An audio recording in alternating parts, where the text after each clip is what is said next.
Welcome to another episode of The Carry Unplugged. Today, we have truly an inspiring guest, someone who is redefining wellness and hospitality here in the BVI. She is the visionary behind Stay Golden BVI, a movement that is helping individuals and communities embrace a healthier and more balanced lifestyle. On top of that, she runs a high-end concierge business, curating unforgettable experiences for visitors that touch our shores and ensuring that they get the best of what the BVI has to offer. So, without further ado, welcome Gia Fraser to The Carry Unplugged. Boom!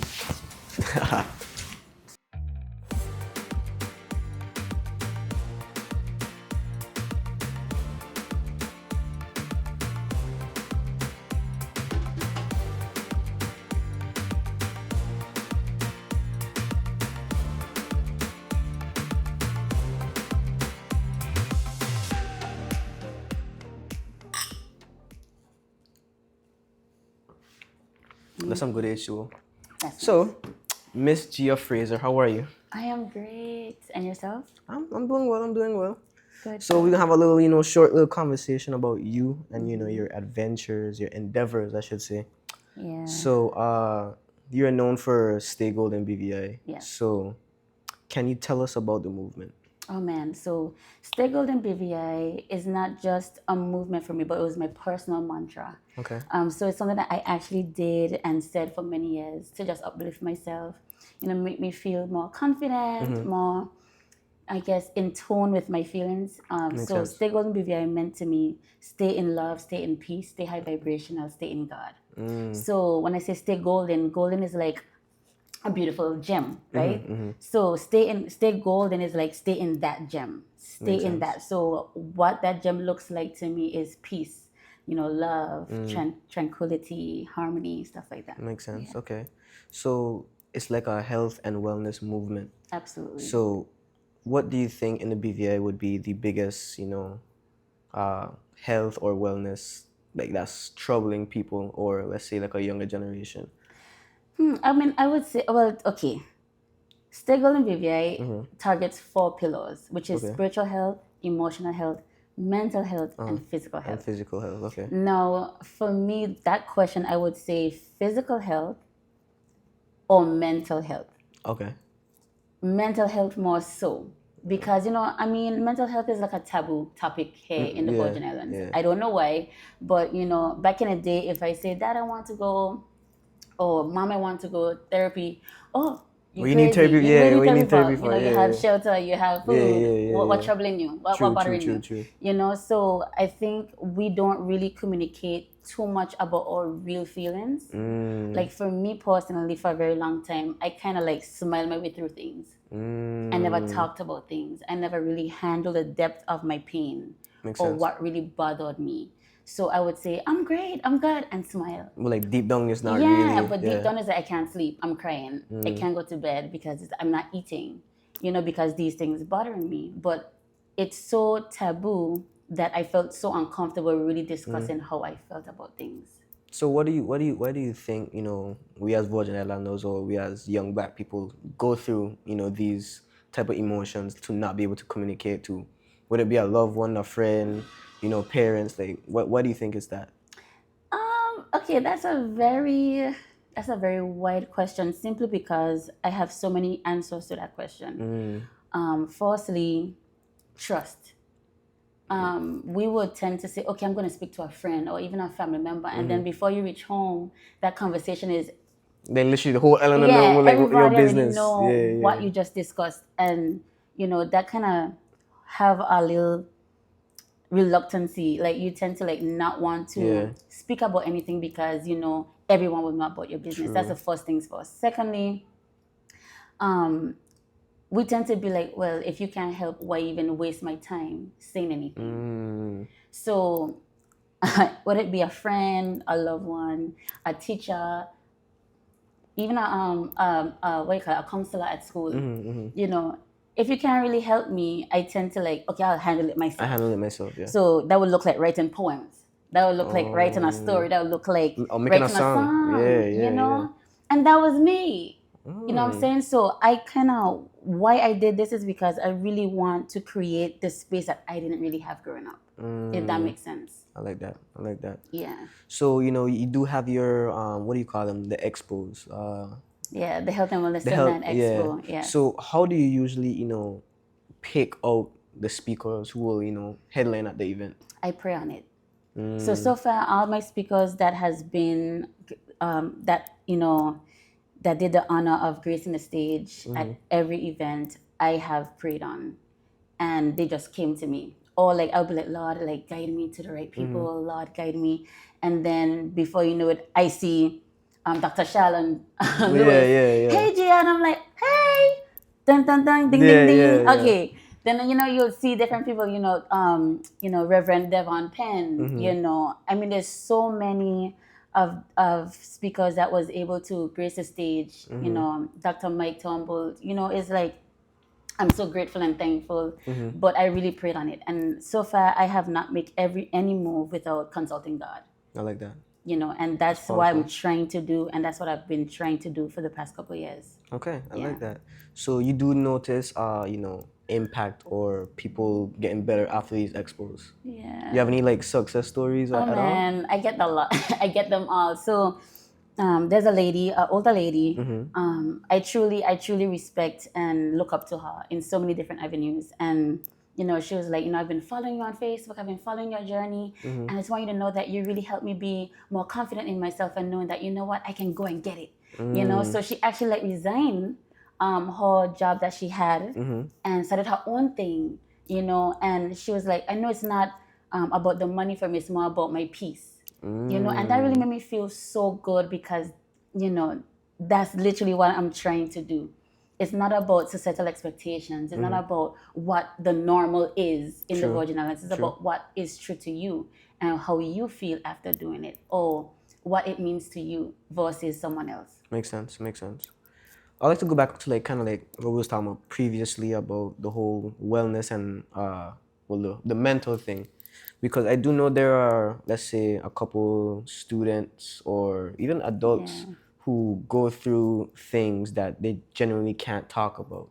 So how would you, or like what would your type of advice be to these people who are going through these things, or like what do you think is the advice? Like how do you help them to transition to that new person? Okay, so let me speak on something. Thank you for asking that question. That's a really good question. For me, I'm gonna just tell you what I did and what I tend to advise. Okay. I'm no doctor. That's my disclaimer. Disclaimer. I'm no doctor.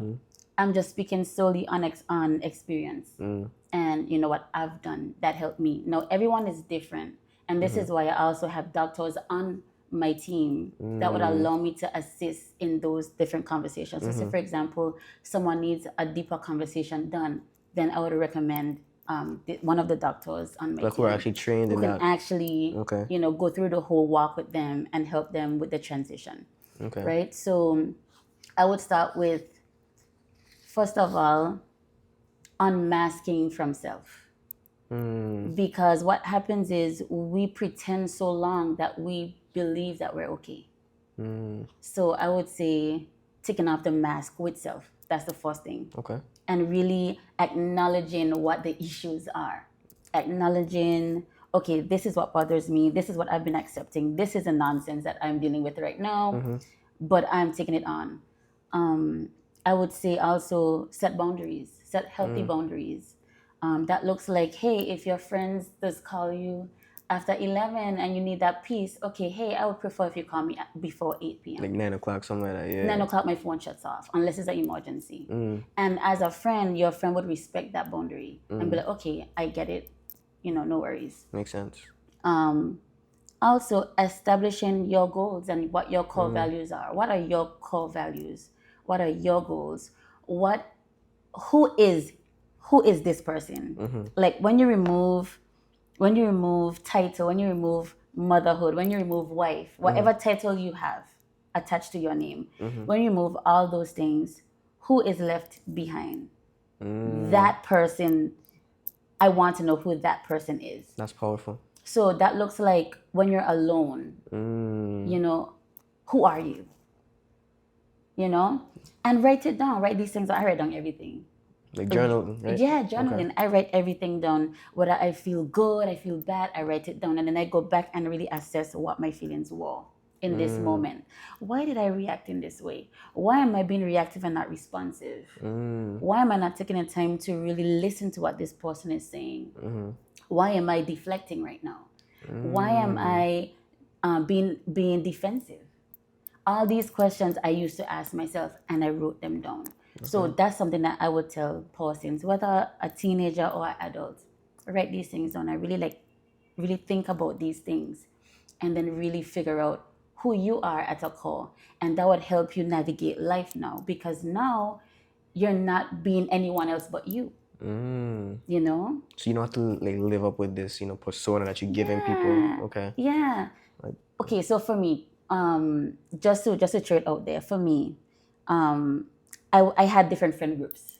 Okay. I know, like this set of friends over here. That's the going out friends. This is the going out friends. This is tea time. This is tea time. Yeah. This is the goals setting. The like these different things. The vision board. Set of friends. So it's like, but I realized in all these groups, nothing about these groups. I mean, yes, they were parts of me, but they weren't who I was. So like if I'm in this group, I'll be more sophisticated. I'm more upright. I'm more quiet. I'm more and then this one I'm more like, hey, where you going? Oh my God, let me go. And then it's like, but then I'm like, you know what? So it was my grandma. It was actually my grandmother. She passed away at 104. Okay. And she said to me, because I talk to her all the time, and I learned so much from her, like so much wisdom. And one of the things she said was, she was like, well, who do your friends like? And I was like, and I was like, what do you mean? She's like, and that's how she started it. Who do your friends like? And I said, what do you mean? My friends like me. She was like, well, you're not being you when you're with your friends. So who do your friends like? If you are being your friends, I mean, they like themselves. They don't like you. Because you're pointing up that kind of thing that, oh, I am this person. Yeah, but I wasn't me. So, I mean, I look at it as I was being, what the word is? A chameleon. I would change and fit depending on the environment. No, that is, and it could be a really good thing, but at the time it was very dangerous for me because I didn't establish who I wanted to be yet or who I was. So I was being everybody else but myself. Makes sense. Now I can adapt. Adapt and being a chameleon is two different things. Okay. Now I can adapt, meaning that I know who I know who I am. I'm learning me even more. But no, being around someone doesn't change who I am. I can adapt to the environment. I can be this way, but it doesn't change me at a core. I like that. That's powerful. You know what I'm saying? Yeah. So, yeah. Okay. So that's what I would say. There is this movement, I would say, kind of in the world in general, with young men or just men in general. We're not allowed to have emotions. We're not allowed to cry. I personally, like, over the years, I kind of, gravitated away from that, especially when my grandfather died, because I mean, like, I was holding a lot of emotion. Yeah. But what do you think about that movement? Like, do you think it is good for us as young men or men in general to keep in these emotions? Absolutely not.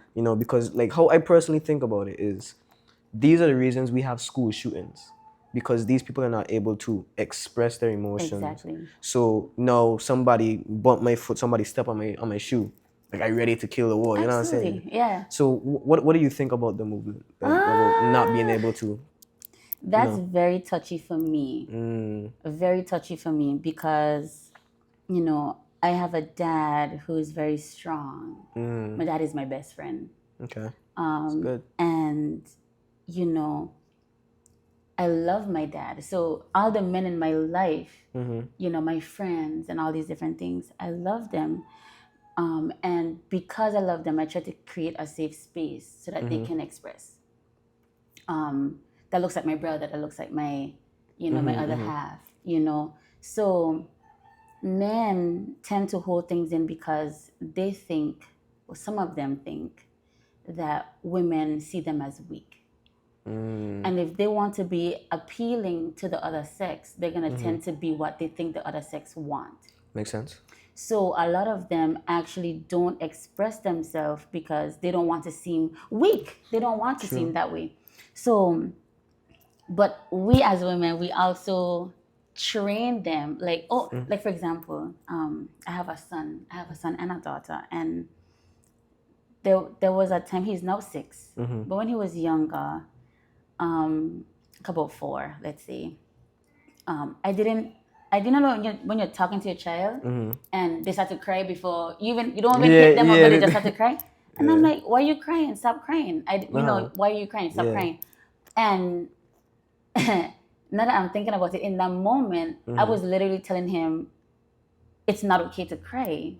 Not that I'm saying, okay, it's not okay to cry, to express. But in that moment, I was thinking, well, I didn't hit you. Yeah, so I why are didn't you do anything crying to you. for? Why are you crying? Yeah.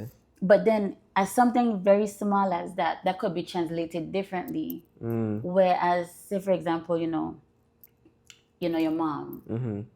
I remember my mom used to tell my brother, "I can give you something to cry for." Classic Caribbean. If you don't stop crying. Yeah. So it's like we told all young men that it's not okay to cry. That it's not okay to be soft. They classify it as soft. No, I have so much different things to say about this topic. Go ahead. And I don't want to ramble, but we see all men in our life as protector and provider. And sometimes what happens is that we see them as only that. Sometimes we almost forget that they're human, and sometimes we kind of forget that they have emotions too. True. Because as a man of the house, he comes home, he tends to all feelings. Oh, babe, this is how I'm feeling. Yeah. This man just come home from work. Yeah, he dealing with his own stress and struggles, and he have to come home to deal with you and the children, and then at no point did you try to figure out how he's feeling. And because he's so used to not expressing his feelings, when you do ask, it's not really a deep conversation. It's just like, oh, I had a good day. Yeah, cool. I see. Okay. Yeah. Because they don't want to get into it. But I see vulnerability in a man as being strong. Because I believe that it takes a very strong man to be vulnerable. It takes a very strong man to really access that part of him that is emotional in that moment. And it's our duty as women to make sure that that man feels safe and secure in this space, that is okay to be vulnerable in this space. Because I think, our men is like superheroes going out to work. And people consider that like their dad's superhero. Oh, that's I said that my dad was my superhero. Yeah. I remember growing up, it had this one time, I think I shared it with one of my friends the other day. My dad had get a cut and he was bleeding. And I was like, probably like about 9 or so. And I was like, Daddy have blood. Like, he could bleed. That was my first time seeing him bleed. So I was like, oh, he have blood like me. Like, because I really saw him as a superhero. So it's just simple as that. Create that safe space. But then a lot of the times, what I would say I did it too, where someone shares something with you, and then in an example you tend to say the same thing back, but then they interpret it as, oh, you're trying it in my face. Yeah. But then I'm like, no, I'm just giving an example or a reference to something else. So that could be misconstrued at times too. But yeah. So like, you saying that you as like women should create that that safe space to allow men to be vulnerable, because what I've seen, I mean, I'm young, but what I've seen in like the kind of dating scene ish is that these young women, anytime a man shares even the slightest important information or emotional information, they're almost like, you done, and like that kind of hurt people in general, because like legit, right, like how you said about the emotional thing, like about the father thing. I never saw my grandfather cry not once in my life. See? Not once. You see? I mean, even when he was like in the hospital and stuff on his like last days, I mean, like this man was just strong. He was always keeping up that, hey, Yeah. make sure you pray, make sure you're doing this. Yeah. So it's like at times I don't want to be like so like stuck up that I can't express myself.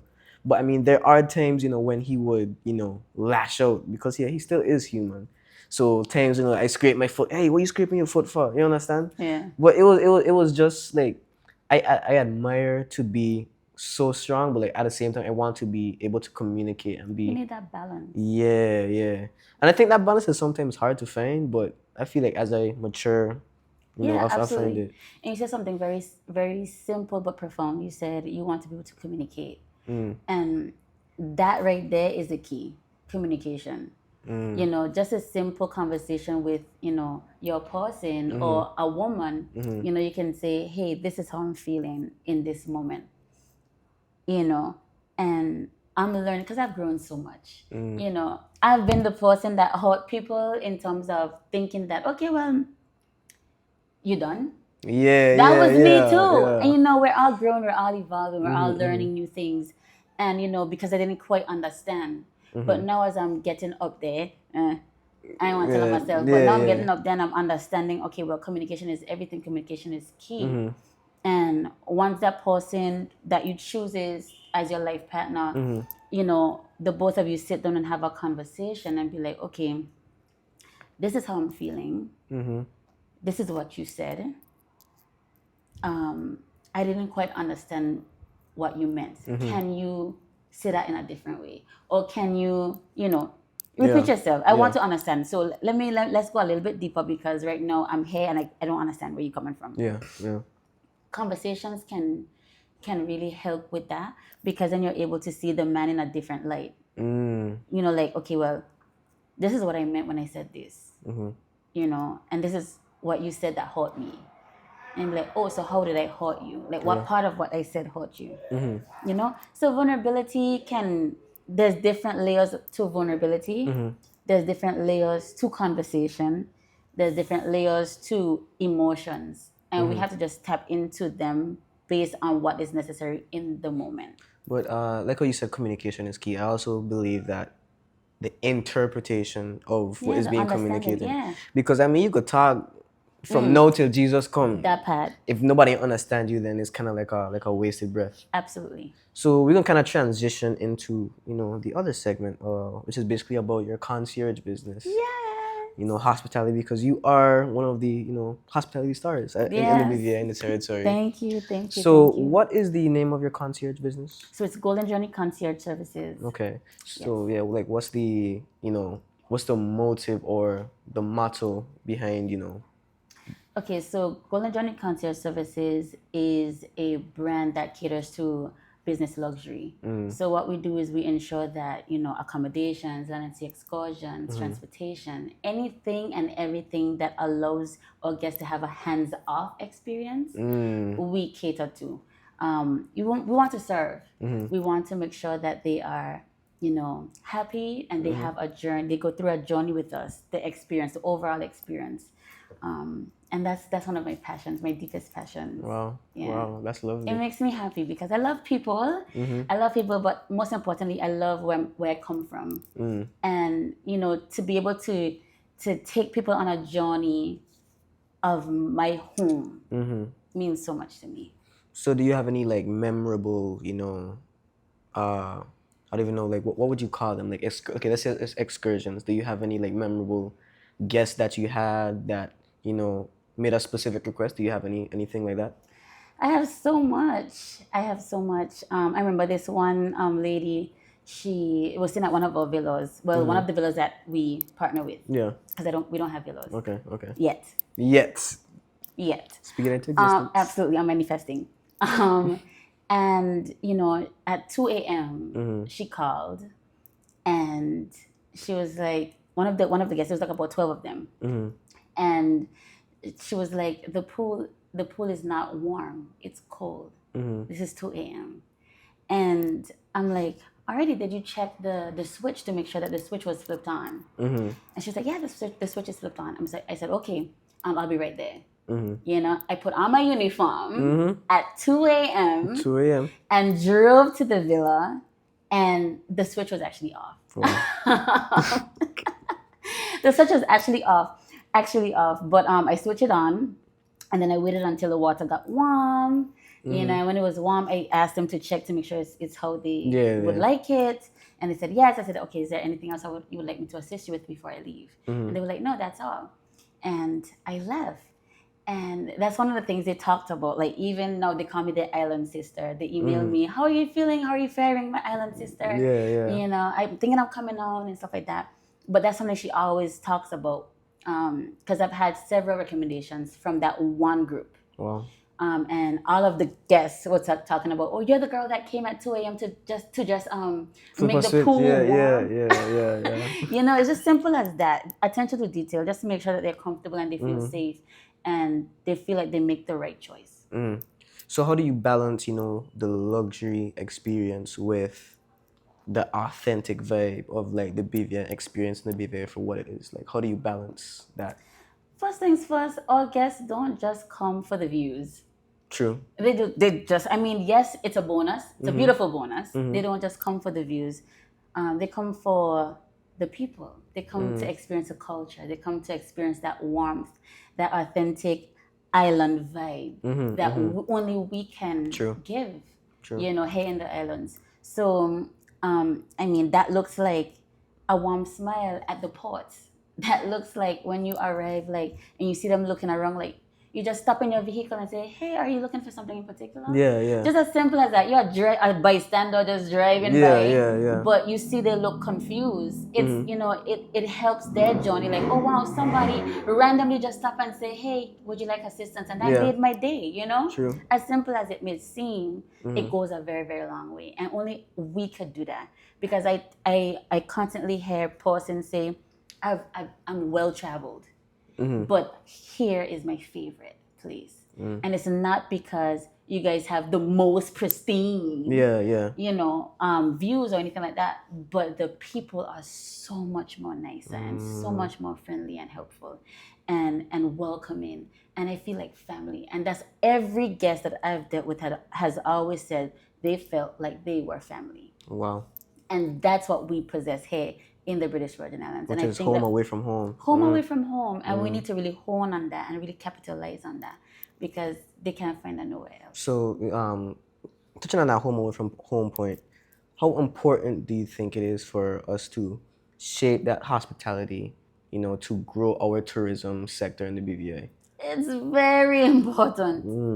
Me personally, I have walked out of establishments or resorts, hotels, restaurants, because I wasn't given the best service. Okay. Beautiful. The place, beautiful, immaculate, love it, amazing. But then the service was just like, and especially for me, I don't know about a lot of you who, serve, in the hospitality industry. But like for me personally, I give my life every day serving and creating a beautiful experience for my guests. So to then go to an establishment to then not be served well, it kind of really it hurts me because I'm like, wow, like I go above and beyond for my guests, and I'm here sitting down and I can't even get that experience back, not even for like half of the experience back. So I'm like, well, I'm gonna take my money elsewhere. It could be a shack that makes me feel like family. Hello, I'm gonna spend all my money there because service is everything. People tend to remember how people make them feel versus what they did or versus what the view looked like. Yeah, we're emotional beings at the end of the day. Absolutely. You know, you tend to have that, like, oh my gosh, like I don't remember what the place name, but I remember this girl named Gia. Yeah. I remember she was very friendly. Or I don't remember the location, but the ladies there was amazing. So just look for the friendly ladies. I'm pretty sure that's the same place. You know, as simple as that may seem. Yeah. So are there any challenges that you face in that space at all? Like any problems at all? There's a lot. There's a lot of challenges, but in all those challenges, I'll get back to you on that Okay. because there's so much, and there's so much in my head right now. But in those challenges, we have to pivot. We have to adjust. And really like see, okay, go back to the drawing board. Don't be afraid to go back to the drawing board. I've done that several times. Okay, this did not work. Let's go back and do this again. Makes sense. And do it again and do it again until we get the thing that works. Yeah. Yeah. Okay. So out of all the experiences that you can have in the BVA, we have the bats, King Garden, Bay Beach, not just beaches, but like everything. Let's say there's a person who hasn't traveled to the BVA watching this, what would you say are the 3 must-have experiences they should experience when they come down here? Hike BVI. Hike BVA? You have to hike hike BVI. The experience, it's informational, conversational. You learn so much, educational. You learn so much. You get the best oranges. I don't even know where Seth does get them oranges from, but the best oranges and the best lemonade. And a hike that can take you to nature in our home. I would have to say, there's so much. Okay, the coconuts.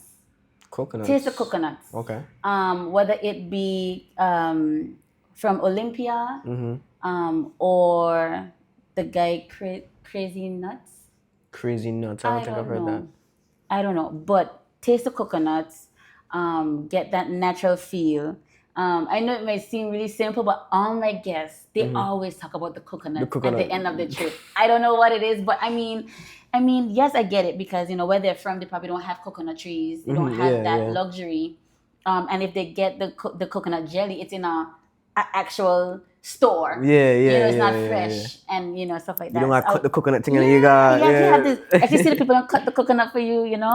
So taste the coconut, drink the coconut water, most definitely. and eat the jelly at the end of it. It makes the whole thing much sweeter, much better. I would say the baths. You have to go to the baths. Okay. It's a must do. Isn't the baths like top 10 in the world in beaches or something like that? I think it was. I have to check again. I usually check those things, but I tend to take them on. I like to recommend the places that are like silent gems in the community. So not everything that everyone's been to already. Yeah. So like people could create their own feel. Like I had this one guest, a group of 4. It was just a family of 4, and they were here for 1 week. And they did the rum distillery. Oh, the rum distillery as well in King Garden Bay. Okay. You're able to like really see how the rum was there. Absolutely. I would say the fishing experience in Carrot Bay. Mr. Stout, you have Zachary and Andrew and all of those guys down in Carrot Bay. They really does a great job where they actually catch the fish and they like scale it one time, season it, and then roast it right there. And guess like, oh my gosh, like wow, like this is how like I'm eating fresh fish, like and fish that I actually caught, So it's really like that what you call it, that personalized experience where the guests feel like they are really a part of the experience. Makes sense. So it's just a lot of those places that I would really recommend, and guests like, okay, I've had several guests ask me, where do you eat? Ooh. Like they don't be like, okay, I want to go to the restaurant, like I want to go to this restaurant. No, where do you go? Oh, that's. I want to know where you go to eat. I might use that next time I travel because that's. And then they were able to. They went Banggood. They went and they were like, oh my god, this is the best. They were like, this is the best. The chicken. Oh my god, I never had barbecue chicken like this before. I don't do like this at home. Like I'm like, okay. Wow. I took them all over the place. And just different places that you won't think guests would want to go to. They would actually go and really appreciate it because it's like they feel like they're local now because they're actually going where the locals go. Versus the tourist attractions, the tourist trail. Exactly. Yeah. Okay. Do you have any questions for me? You can ask me any questions at all. The card. Okay, what made you start something like this podcast to really like hone in on different local businesses or persons in the community to really share about themselves or their own business? Wow, I think it was just spontaneousness, to be honest. I Yeah. think I just woke up one day, and then like, I think I was like, either on my bed on my phone or something. I was watching some podcast. I was like, I don't really see too much podcasts. I mean, Yeah. other than the Undistinguished Gentleman. I was actually on that as well. Yeah. So Yeah, me too. He's amazing. yeah, I mean, they're like, really yeah, good. Ron it's is yeah, he's really good. like Yeah. he also inspired me also because like when I was on it, I was like, okay, I can kind of replicate something like this, but like more for me because I'm more younger at the same Yeah. time. But I think I was on my bed, I was watching a podcast. I was like, I could do this, like, Yeah. and like I have the resources to do it, so might as well just jump head first. Absolutely. Yeah, I love that. yeah. I love that. So what do you want to be Honestly, when you not I mean you're already grown, but you know, what do you see yourself doing in the next 5 years? next 5 years, I would definitely say university. Most Yeah. definitely. I love that. Yeah, I want to get like a degree that can fall back on in case film or social media or media on a whole doesn't work. So yeah, because you need an escape route just in case. Can I say something on that? Go ahead. That was me. And you know what happened to me? I paid so much attention to my fallback plan that my fallback plan became my number one plan. Yeah, that's what really happened to me. And that's why I'm doing these things now, because this is actually what I wanted to do initially. Oh. Yeah, Okay. so I don't have plan Bs anymore. I mean, if this don't work, okay, great. I'll just pivot, and that'll be my next plan A. But I wouldn't be so much because I mean, what you just said, you're going to university for a plan B. So you're gonna go get a degree, gonna get all these different things for your plan B, not even your plan A. No, but okay. You see what I'm saying? So my plan A, which is film. Right. Really and truly, I don't have to go to school for film itself because I have such amazing people here who mentor me and stuff like that. Amazing. So I don't really need like a degree to be like, oh, he can film. You know what I'm saying? Yeah. But I'd also most definitely while I'm in uni be doing vlogs, still doing YouTube. Yeah. So nice. yeah, so yeah, so it's kind of like a balance of both worlds. Yeah, Okay. yeah. I just wanted to just touch on that quickly. Just No, yeah, I like okay, that. I like yeah, that. because I wouldn't want you to get so caught up in the plan B that the plan A fall through because you're so invested in the plan B. Yeah, because what my aunt told me, she was like, she told me to just make sure I have that just in case. Absolutely. But when I was younger, I was like, I just want to do this. Let me just do this, you know. But you know what I say? Don't put all your eggs in one basket. Yeah. But so I ask every guest at the end this question because we are BVI landers, you know. So what is it? VI? VI in this. Anyways. VI in the house. You eat that, right? Of course I eat that. Okay, hold on. Okay. So as VI people, we like to eat. You know, we got coconut, we got pineapple. I don't know Brent on. Coconut, pineapple, guava berry, right? So the question that I ask every guest, what is the best tart that has graced these islands we call the Virgin Islands? Pineapple tart. Oh my gosh. Listen, pineapple tart is the top tier tart. Then from pineapple, there is guava berry. That is insanity. Gia, that's insane. That's insane. Nah, that's insane. No, that's insane. That's it. Wow. Okay. I just put me like this. Okay, because I'm about to be like, I just want to like, okay, if I was to like really rate it in ranking, yeah, it would still be pineapple first for me. Okay. But then coconut right after. Okay, that's a close second. So it's a pineapple. Yes, a very very close second. Okay. Because it doesn't matter. I like the both. Yeah. But if I was to choose one, if there's two on the counter, yeah, and you got to choose one. I would go to pineapple. Pineapple, okay. I'm starting to like pineapple. That's a I appreciate the taste. Yeah, the textures. So pineapple for me, then coconut, then guava berry, then guava. Something about the guava don't really sit well. Even if it's the last thing on the table, I wouldn't still eat it. True. It's just I think that guava is an underrated tart, and I think I need to appreciate it more. I think I need to really grasp it. Like, like acquire a taste for it. You Yeah, know like what I'm I saying? can't see myself eating guava because I mean guava. But I love guava. That's the weird thing. I love Yeah, you love the guava. fruit, but when it's I like the yeah. guava juice. Mm-hmm. But somehow the guava, something about putting guava in an oven. Yeah. Something about it don't really. The process. Yeah. It don't.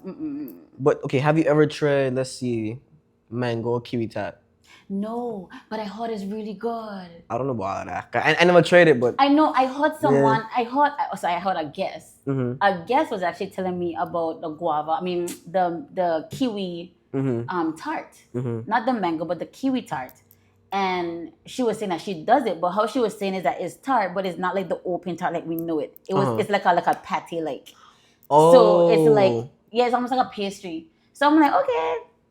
So like it's like a closed like patty like looking thing that she put in the oven, and they call it tarts back where they come from. They call it tarts, but it's kiwi tart, and she's like, it's so good. Wow. But she said here was the first time she had coconut tart. And she's thinking that she really likes coconut more than she likes the kiwi and the ones that back at home. Makes sense. Yeah, so I'm like, okay. Wow. Yeah, I'm like, okay. I never heard about no kiwi and no that. But when I tell people no what it mango and no that, and no, what I tell people? Oh yeah, you gotta try some mango tart. And meaning I never tried, and they be like, yo, you speaking strippiness, dog? Like, no. The man want to crucify you for what? I don't know. Something about mango in a tart. I don't know. Have you ever had have you ever had stew mango? No. Oh my gosh. Guys, right? I can talk to them. Yeah, you can talk to them. Go ahead. Guys, please comment below if you've had stew mango. Mango stew.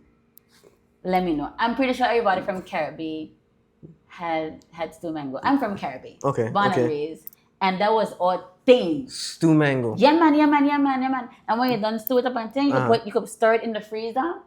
When you feel like a stew mango, you take it out and put it in a cup and you let it melt a little bit and you're good to go. I'll try it. Don't knock it till you try it. Don't knock it till you try it. Don't knock it till you try it. But anyways, yeah, it was a very, informative conversation. It was very touching, especially the, first segment. And the fact that we realized her favorite tart is pineapple, which is coconut's not top. Anyways. What? No, coconut just amazing. I mean, it's fine. It's a very close second for me. To me, I just say the best coconut tart is the best tart. But coconut don't have that consistency at all. You know what? I think it's the preparation. Because some people blend it. There's some people, and I think the blenders really take from it because I know it's not, you have to really boil it and really boil it. And grate it and boil it. Don't know. I don't know who to blend. Yeah, people just blend it. It's easier. People tend to blend it. And to me, it changes the texture for me personally. I don't prefer that if it's done. You could actually tell when tart is blended. You could actually tell. You could tell. You could actually tell. Yeah. But anyways, it was a very informative conversation. Thank you for having me. No problem. Thank you so much. Anyways, we will catch you guys on the next episode. Bye.